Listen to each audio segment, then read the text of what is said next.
ಶ್ರೀಗುರುಭ್ಯೋ ನಮಃ. ಅಗ್ರೇ ಕೃತ್ವಾ ಕಮಪಿ ಚರಣಂ ಜಾನುನೈಕೇನ ತಿಷ್ಠನ್ ಪಶ್ಚಾತ್ ಪಾರ್ಥಂ ಪ್ರಣಯರಸಜುಷಾ ಚಕ್ಷುಷಾ ವೇಕ್ಷ್ಯಮಾಣಃ ಸವ್ಯೇ ತೋತ್ರಂ ಕರಸರಸಿಜೆ ದಕ್ಷಿಣೇ ಜ್ಞಾನಮುದ್ರಾಂ ಆಬಿಭ್ರಾಣೋ ರಥಮಧಿವಸನ್ ಪಾತು ನಃ ಸೂತವೇಷಃ. ಓಂ ಪ್ರಪನ್ನಪಾರಿಜಾತಾಯ ತೋತ್ರವೇತ್ರೈಕಪಾಣಯೇ ಜ್ಞಾನಮುದ್ರಾಯ ಕೃಷ್ಣಾಯ ಗೀತಾಮೃತದುಹೇ ನಮಃ. ಅಪರೇ ನಿಯತಾಹಾರಾಃ ಪ್ರಾಣಾನ್ ಪ್ರಾಣೇಷು ಜುಹ್ವತಿ ಸರ್ವೇಪ್ಯೇತೆ ಯಜ್ಞವಿದಃ ಯಜ್ಞಕ್ಷಪಿತಕಲ್ಮಷಾಃ. Bhagavan Shri Krishna talks about Ahara Niyama Yajna now. Some people take food with restrictions. They take Hita Mita Ahara, pleasing moderate food as Medhyam. That is Ishvara Prasada. Hita Mita Medhya Ashanam Tapaha, says Sadashiva Brahmendra while defining austerity or tapas in Yoga Sudhakara, a commentary on Sri Patanjali Yoga Sutras.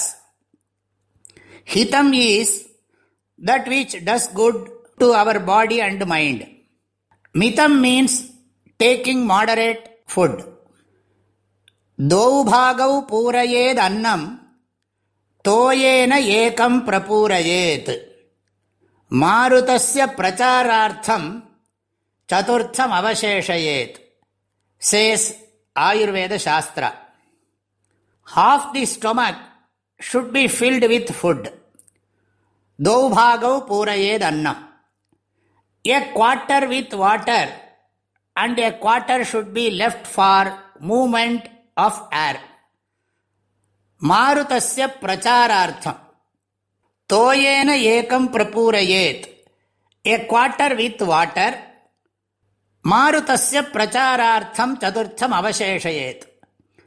And a quarter should be left for movement of air. Half the stomach should be filled with food, a quarter with water, and a quarter should be left for movement of air. Medhyam means it should be offered to God. It should be of the quality and purity that can be offered as Naivedyam in puja. Thus, taking food in this manner becomes a yajna. It is known as Pranagnihotra. Saying Pranaya Swaha, Apanaya Swaha, Vyanaya Swaha, Udanaya Swaha, Samanaya Swaha, Brahmanaya Swaha, we consider the Agni in the stomach as Agni Bhagavan and offer the Ahara to him. The first few rice particles are swallowed without touching the teeth. Then alone, rest of the food is eaten by chewing and grinding with the teeth. Not only that, Vedas consider taking food as a vratam. There is a suktam called Anna Sukta. It is ideal to take food after chanting Anna Sukta. Food should be taken only after sharing with others. Annadana can lead a person to Atma Jnanam, says Mahanarayana Upanishad. Annamayagam hi somya manaha, says Chandogya Upanishad.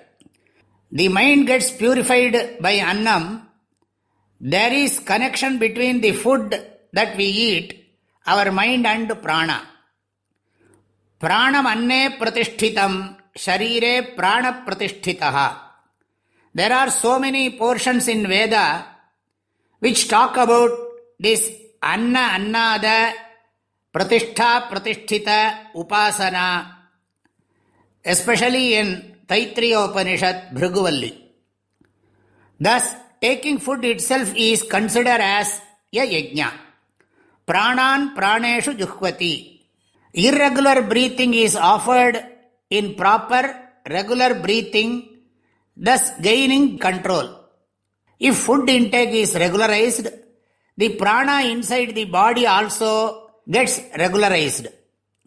The mind will be calm, serene, and will have concentration. The mind will become very calm for receiving spiritual knowledge. Thus, by ahara niyama, they regularize the prana. Till now, Bhagavan Sri Krishna has talked about 12 different type of yajnas. Brahma jnana yajna, deva yajna, indriya samyama yajna, vishaya grahana yajna, atma samyama yajna, dravya yajna, tapo yajna, yoga yajna, swadhyaya yajna, jnana yajna, pranayama yajna, and ahara niyama yajna. Those who know about these yajnas and follow them, they become purified from all sins. Yajna kshapita kalmashaha. They gain physical purity, mental purity, and all their koshas or sheaths become pure. They gain all the purity and grace that are essential for enjoying Brahmajnana Nishtha through Tattvajnanam. Apare niyataharaha pranan praneshu juhvati sarve pyete yajna vidaha yajna kshapita kalmashaha. My prayerful blessings to all of you. Hari Om.